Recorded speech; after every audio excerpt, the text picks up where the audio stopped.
پڑھتا ہوں، یا ایھا الذین آمنوا ادخلوا فی السلم کافہ، ایمان والو اسلام میں مکمل داخل ہو جاؤ۔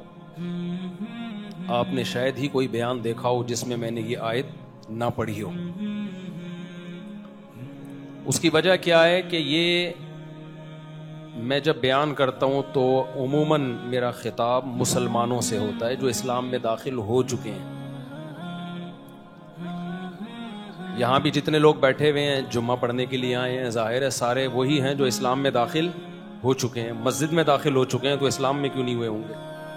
جمعے کی نماز پڑھنے آئے ہیں، اکثر کے سر پہ ٹوپیاں ہیں، باقی رپورٹیں آپ خود جانتے ہوں گے، ساری علامتیں اسلام والی ہیں۔ تو ہمارا مسئلہ یہ نہیں ہے کہ ہم اسلام میں داخل نہیں ہیں۔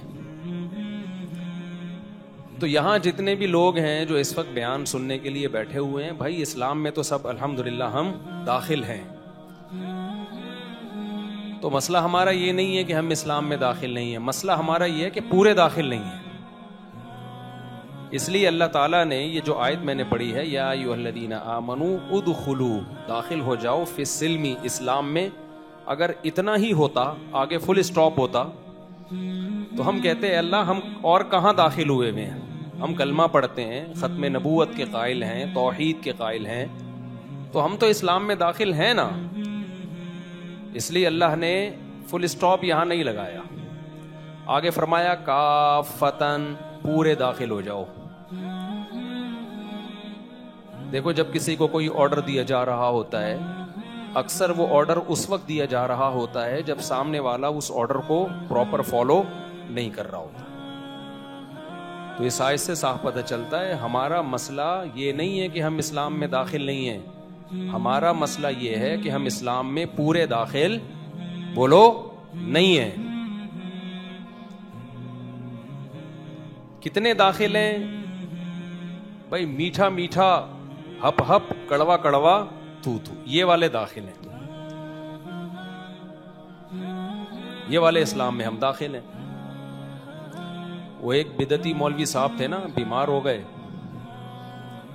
تو کسی نے کہا ان کو نیم کے پتے کڑوے وہ پلاؤ، وہ آنکھ ہی نہیں کھول رہے نا، آنکھیں بند ان کی، بالکل آخری سانسیں چل رہی تھیں۔ کسی نے کہا انار کا جوس نکال کے پلاؤ، آنکھ ہی نہیں کھل رہی۔ مختلف لوگ مشورے دے رہے ہیں، کسی نے کہا کہ یہ کھلاؤ، سنگترے کا جوس پلاؤ، کسی نے کہا کہ بھائی لیمبو ٹپکاؤ، ایک نے مشورہ دیا ان کو دودھ جلیبی کھلاؤ۔ ایک دم ان کی ایک آنکھ کھلی نا، ایسے کھلی، یہ کون بول رہا ہے؟ اچھا کسی نے اس کی سنی نہیں، دودھ جلیبی والے کی۔ پھر کسی نے کہا بھائی کریلے کا جوس پلاؤ، کوئی کیا کہہ رہا ہے، کوئی کیا کہہ رہا ہے، پھر وہ کہہ رہا ہے بھائی دودھ جلیبی کھلاؤ، پھر دوسری آنکھ بھی کھل گئی۔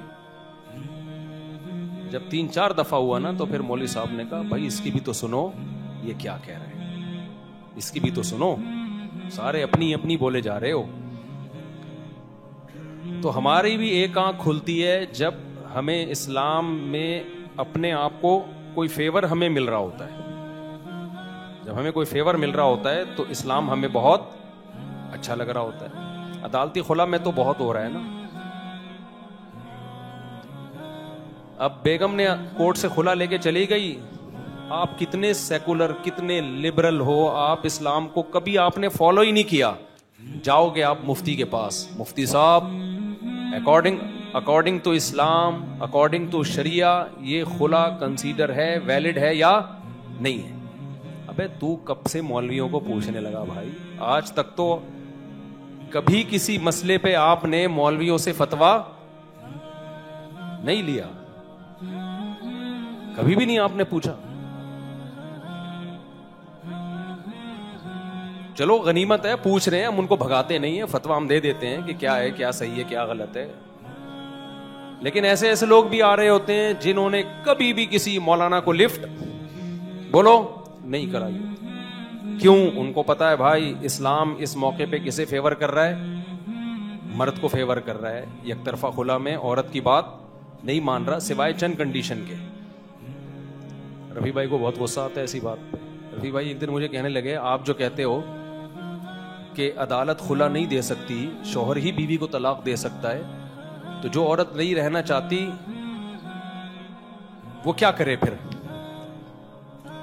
یہ ان کا سوال تھا. اور ایک دفعہ نہیں 10 دفعہ انہوں نے مجھ سے کہا ہوگا کہ جو نہیں رہنا چاہتی وہ کیا کرے. میں نے کہا شوہر بیسک حقوق ادا کر رہا ہے, نان نفقہ جو بیسک ہے ہاں جی دے رہا ہے. تو کہہ رہے نہیں وہ نہیں رہنا چاہتی, شوہر طلاق بھی نہیں دے رہا, تو وہ کیا کرے؟ میں نے کہا اس کو نہیں رہنا چاہتی کا اس کے پاس آپشن نہیں ہے, اس کو رہنا پڑے گا. کہہ رہے نہیں جب وہ نہیں رہنا چاہتی. میں نے کہا بھائی ایسا نہیں ہوتا نا, بیوی ہے تو آپ کو رہنا پڑے, شادی سے پہلے سوچنا چاہیے تھا نا. پھر جب سمجھ ہی نہیں آ رہا پھر میں نے ان سے کہا اچھا مجھے رفیع بھائی ایک بات بتاؤ, ایک آدمی کی بیوی کے 6 بچے ہو گئے, 30 سال زندگی گزار لی اس نے شوہر کے ساتھ. شوہر نے اسی امید پہ رکھا اس کو کہ میرے بچوں کی ماں ہے, گزارا کیا اس کے ساتھ, کھلاتا رہا پلاتا رہا خرچ کرتا رہا. اب اس کو پسند آ گیا وسیم کے علاوہ کوئی اور آدمی. وسیم میں اس لیے نہیں کہہ رہا, وہ کسی نے کہا کہ بار بار وسیم کا نام نہ لیں آپ. وہ کہہ رہی ہے میں نہیں رہنا چاہتی. شوہر کہے گا یہ پہلے دن بول دیتی نا, 30 سال کے بعد تو بول رہی ہے کمبخت, میرا بھی ٹائم ویسٹ کیا تو نے. اگر مجھے پہلے پتا ہوتا 30 سال کے بعد تو پتلی گلی سے نکل جائے گی تو پھر میں تجھ پہ اتنا خرچ کرتا, اتنی عزت دیتا, اتنے بچے پیدا کرتا, تجھ سے بچے بھی نہیں پیدا کرتا. لیکن یہ بات پھر بھی رفیع بھائی کے سمجھ میں نہیں آ. وہ یہی مصر ہیں, جب وہ نہیں رہنا چاہتی نہیں رہنا چاہتی. تو آخری بات یہی ہے کہ بھائی اسلام کے جو آرڈر ہیں آپ کی عقل مانے یا نہ مانے, آپ نے اس کو فالو کرنا ہے. یہ میرا مذہب نہیں ہے, یونائٹڈ نیشن کا لا نہیں ہے کہ لوگوں کی اکثریت کو اگر یہ لا پسند نہیں آ رہا, یا جمہوری حکومت نہیں ہے اللہ کا قانون کہ لوگوں کی اکثریت کو ایک چیز سمجھ میں نہیں آ رہی تو اکثریت کی بیس پہ قانون کو چینج کر دیا جائے. اللہ تعالیٰ کیا قانون اس کا امپلیمنٹ ہوتا ہے, اس میں اللہ کو مشورے نہیں دیے جاتے. تبھی اصول فقہ میں یہ بات پڑھائی جاتی ہے. آج کل کے اسکالر اصول فقہ پڑھتے ہی نہیں ہیں, نام سے بھی واقف نہیں ہیں. اصول فقہ کہتے ہیں کہ قرآن و حدیث سے جب مسائل نکالے جائیں گے تو کن اصولوں کی بیس پہ مسائل اخذ کیے جائیں گے. یہ بہت اہم چیپٹر ہے. مفتی کے لیے یہ ضروری ہے کہ وہ اصول فقہ پڑھے. صدیوں پہلے فقہا نے یہ قرآن و سنت ہی سے مرتب کیے ہیں. ان اصول فقہ میں جو سب سے اہم ترین چیز پڑھائی جاتی ہے کہ اجتہاد جو مجتہد کرے گا وہ کبھی بھی نص کے خلاف نہیں ہوگا. نص کسے کہتے ہیں؟ قرآن کی آیت یا پیغمبر کی واضح حدیث اگر موجود ہے اس بارے میں تو آپ کو پھر اس کے خلاف اجتہاد کرنے کی اجازت بولو نہیں ہے. اجتہاد ان مسائل میں ہوتا ہے جہاں قرآن و سنت خاموش ہو, پھر اس میں بھی وہ بے لگام اجتہاد نہیں ہوتا, اس میں بھی اجتہاد کے کچھ اصول اور ضابطے ہیں کہ وہ رزلٹ اس کا وہ نہ ہو جو شریعت نہیں چاہتی ہے. اس کی بہت ساری مثالیں میں دوں گا تو پورا بیان کا رخ چینج ہو جائے گا. پھر وہ علمی اور خشک باتیں بہت سے لوگوں کی کہ مینٹل لیول سے اوپر کی ہوتی ہیں. آج کل کے اسکالرز جو اجتہاد کر رہے ہیں نا, وہ ایسا اجتہاد ہے کہ اس میں آپ یہ نہیں دیکھ رہے کہ قرآن و سنت کیا کہہ رہے ہیں, اجماع امت کیا کہہ رہا ہے. اس میں یہ ہے کہ مجھے ایک چیز سمجھ میں نہیں آ رہی, وہ نہیں رہنا چاہتی, وہ نہیں رہنا چاہتی. طلاقوں کے بعد بھی یہی ہوتا ہے, طلاقیں دے دیتے ہیں دڑ دڑ کر کے. یار منہ سے نکل گئی بھائی, اس کا کیا قصور ہے عورت کا؟ بھائی اس میں عورت کے قصور پر شریعت نے حکم کا مدار بولو نہیں رکھا ہے.